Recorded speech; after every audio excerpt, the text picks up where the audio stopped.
தமிழக வெற்றிக் கழகத்தினுடைய தலைவர் இளைஞரின் எழுச்சி நாயகன், எதிர்கால தமிழகம் மக்கள் எழுச்சியோடு எதிர்கால தமிழகத்தை உருவாக்க இருக்கிற விஜய் அவர்கள் நம்முடைய ஈரோடு மாவட்டத்தில் வருகின்ற 16ஆம் தேதியன்று சுற்றுப்பயணத்தை மேற்கொள்ள இருக்கிறார்கள். வாரிமகாலுக்கு அருகாமையில் இருக்கிற தனியார் இடத்தில் இடம் தேர்வு செய்யப்பட்டிருக்கிறது. மாவட்ட ஆட்சித்தலைவரிடத்திலும் காவல்துறை கண்காணிப்பாளரிடத்திலும் கடிதங்கள் வழங்கப்பட்டிருக்கிறது.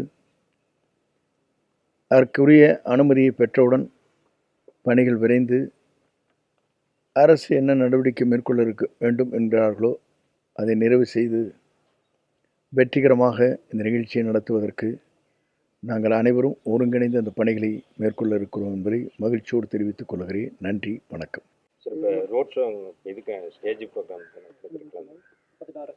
நேரடியாகவே தனியார் இடத்தில் தான் அது தேர்வு செய்யப்பட்டிருக்கிறது.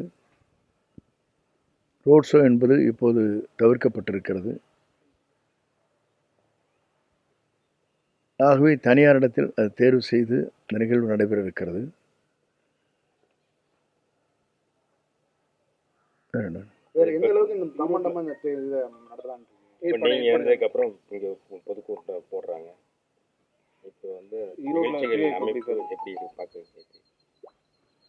எதிர்கால தமிழகத்தை உருவாக்குவதற்கு மக்கள் சக்தியே அவரை அறிந்தே அமர்த்தும்.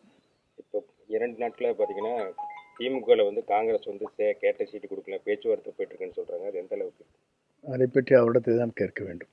நீங்க சீனியர் லீடர். இல்லை, சீனியர் லீடர்லாம் இன்னொரு கட்சி பற்றி சொல்ல முடியாது. இல்லை, நம்ம வெற்றி கழகத்தில் தான் பேச்சுவார்த்தை 2 நாள் போயிட்டு இருக்குன்னு சொல்லி பார்த்துட்டு போயிருக்காங்க. வெற்றி கழகத்தில் பார்வையிட்டு சென்றிருக்கிறார்கள். ஈரோடு மாவட்டத்தில் ஈரோடு மாவட்டம் ஈரோடு மட்டுங்களா? ஒரே நாள்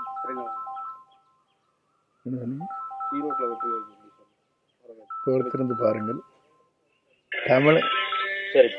தமிழகமே ஒரு திருப்புமுனை உருவாகி கொண்டிருக்கிறது. உங்களை போன்றவுடைய குழந்தைகள் இன்றைக்கு கல்லூரிக்கோ பள்ளிக்கோ செல்கிற குழந்தைகள் உங்களிடத்தில் என்ன சொல்கிறார்கள் என்பதை நீங்களே அறிவீர்கள். மாற்றங்கள், ஒரு பெரிய மாற்றங்கள் உருவாகி கொண்டிருக்கிறது என்பதை நீங்கள் உணர்வீர்கள். நான் சொல்லி தேவையில்லை. உங்கள் உள்ளங்களிலே அது நிறைந்திருக்கிறது. உங்கள் குழந்தைகள் சாப்பிடுகிற போதும் தாய் தந்தை இடத்திலே என்ன சொல்கிறார் என்பது நீங்களே புரிந்து கொண்டிருப்பீர்கள். அது அரசு விதிமுறைக்கு ஏற்ப கலந்து கொள்ளப்படும். சரி, இப்போ பார்த்தீங்கன்னா அதிமுக இருந்த நாஞ்சில் சமத் கூட இருக்காரு. இப்போ முன்னாள் அமைச்சர்கள் முன்னாள் இருக்கவங்க வர்றதுக்கு வாய்ப்பு இருக்கா? பொறுத்திருந்து பாருங்கள் என்ன நடக்கப் போகிறது என்பதை நீங்களும் காணப்போகிறீர்கள். அன்றைய தினம் ஏதாவது முன்னாள் அமைச்சர்கள் சேர வாய்ப்பு இருக்கா? ஏன்னா நீங்க கோவிட் திருமணப்போ சொன்னீங்க பல முன்னாள் அமைச்சர்கள் சேர வாய்ப்பு இருக்கு. 16ஆம் தேதி தான் சொல்லியிருக்கிறேன். அன்னைக்கு சேர வாய்ப்பு இல்லை, 16ஆம் தேதி பொறுத்திருந்து பாருங்கள். சரி, இப்போ நான் உனக்கு சொன்னேன், நீங்கள் சொல்லிடுவீங்க. நீங்கள் சொன்னீங்க அங்கே ஆளை போய் உட்கார வச்சுட்டு வெளியே போக கூட மாட்டாங்க. சரி, இப்போ இது கூட்டணியில் அம்மா மக்கள் முன்னேற்ற கழகம் வர வாய்ப்பு இருக்கா சார் பேச்சுவார்த்தை? ஒவ்வொரு இயக்கங்களும் தன்னுடைய கொள்கை ரீதியாக தங்கள் பயணங்களை மேற்கொண்டிருக்கிறார்கள். அவரவர்களும் ஒரு நல்ல இயக்கத்தோடு, அதுவும் புதிதாக உருவாக்கப்பட்டிருக்கிற நல்ல மனதோடு அவர் தமிழக வெற்றிக் கழகத்தினுடைய தலைவர் வருகிற போது தமிழ்நாட்டில் ஒரு மாற்றங்கள் ஏற்படும் என்று எண்ணங்கள் எல்லோருக்கும் இருக்கிறது. அந்த அடிப்படையில் ஒவ்வொருவரோடு பேச்சுவார்த்தை நடத்துவதற்கும் வாய்ப்புகள் இருக்கிறது.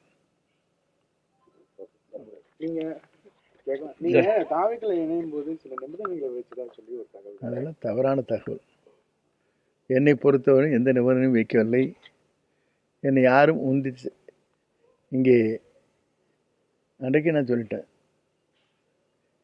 நிபந்தனை வைத்து ஒரு இயக்கத்தில் யாரும் இணைந்து விட முடியாது. மனம் இருந்தால் மார்க்கம் உண்டு.